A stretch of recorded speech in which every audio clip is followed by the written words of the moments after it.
What's up, everybody? It's your boy, the Trill Collector, and today I'm bringing you guys something a little bit different than what we usually review on the channel.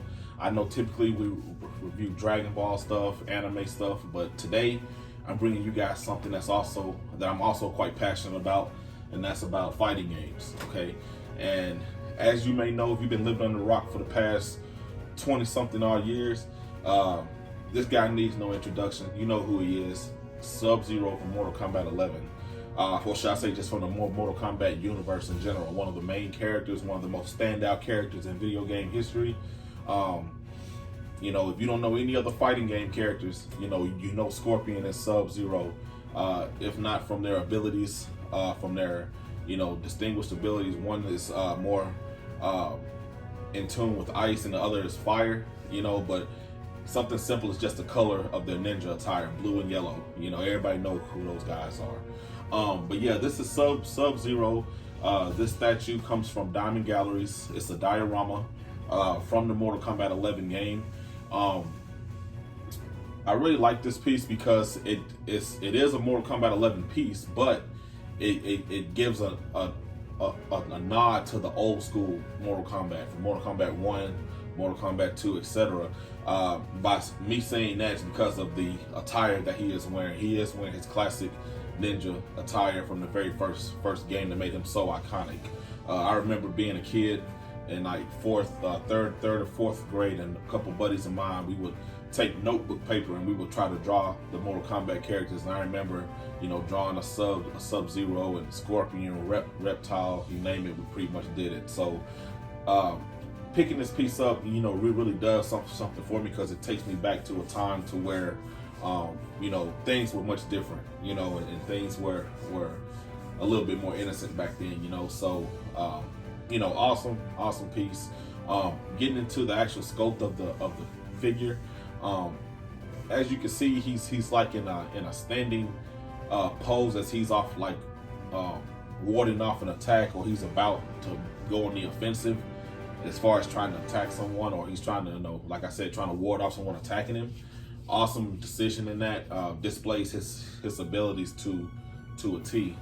As you can see, looks like he has an ice shield in his left hand, and like he's conjuring up an ice blast to fire off at an opponent. So, that's pretty awesome. It captures Sub-Zero in an essence as who he is as a character and what his abilities are. The base is awesome. I know I say this just in my opinion. I don't own any of these statues or anything, but I do follow a lot of guys on YouTube, and looking at the base with a little bit of tweaking, you would probably see a base like that on a higher end statue from like maybe Prime 1 or MRC. The reason I say that is because it has a lot of detail in it. Now, as far as coloring goes, probably not, but as far as the details of the shards of ice, the broken stones, the broken insignia that he's standing in front of right there, that's something that I would like to see on a higher end piece. The jaggedness of the ice, of the shards of ice, that's another higher end detail you would see on a much more expensive statue. Cutting on the turntable here, you can see a little bit of the back of the figure itself. Like I said, price wise, he's very, very affordable. I mean, if you guys are into collecting figures and you don't want to, you don't see yourself spending $500, upwards to $3,000 on a statue, but you really want to get into it, I highly recommend Diamond Galleries. They're affordable. They have great detail in it. They look good in any collection. I have him displayed with my Dragon Ball figures and my couple of other animes that I have, and he fits in perfectly. I mean, yeah, it's a little off, but being a collector, you are a collector of things that you like, and that's something that I feel like as a collector, whatever you see that speaks to you in a way, I feel like that's what that's what makes a collector unique.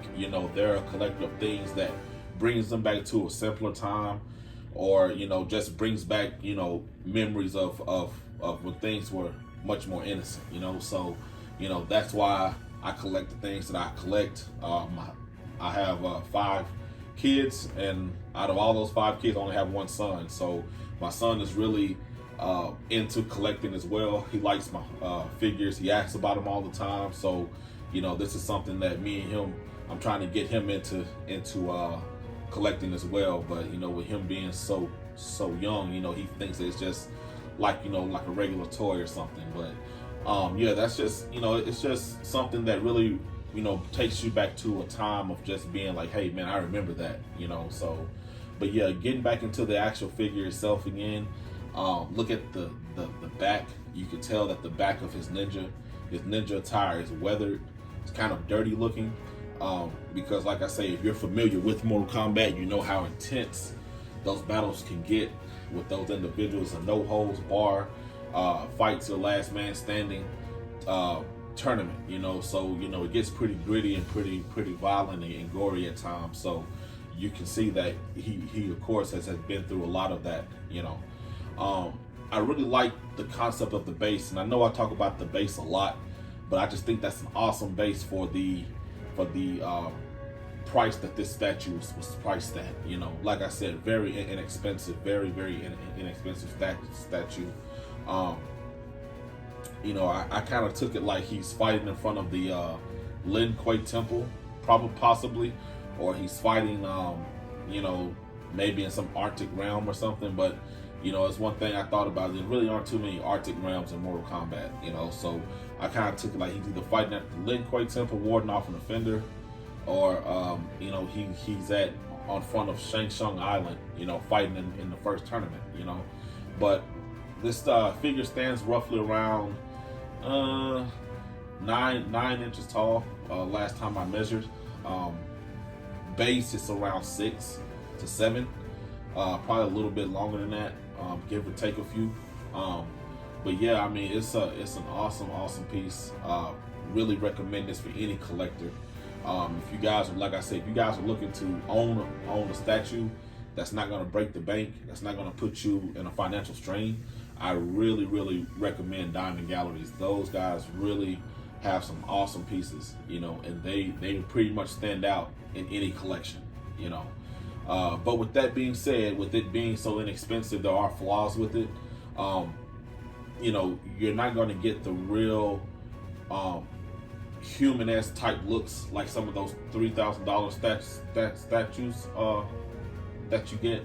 But nonetheless, you really do get a great looking figure for the price. Great looking figure. And this is my first Diamond Gallery piece, so I probably will be picking up more as they release more Mortal Kombat figures. But yeah, like I say, this is Sub-Zero from Mortal Kombat 11 by Diamond Galleries in his retro classic ninja skin, and that's the real reason why I picked it up, because it's such an awesome looking piece. So as always, guys, this is the Trio Collector. If you guys are looking for it, if you guys are looking for this particular piece, I got this piece here in Houston, Texas at Bedrock City Spring. Awesome store. Me and my younger brother, we always go hunting over there. You know, they have various locations around the city, but you know, we try to get to that one as often as we can. But yeah, like I said, Bedrock City Spring, Houston, Texas, where I picked this piece up at. Awesome group of guys over there, really fair price, and all of that. So as always, guys, it's the Trio Collector, and always, guys, keep it trill and keep collecting. Until next time, see you later.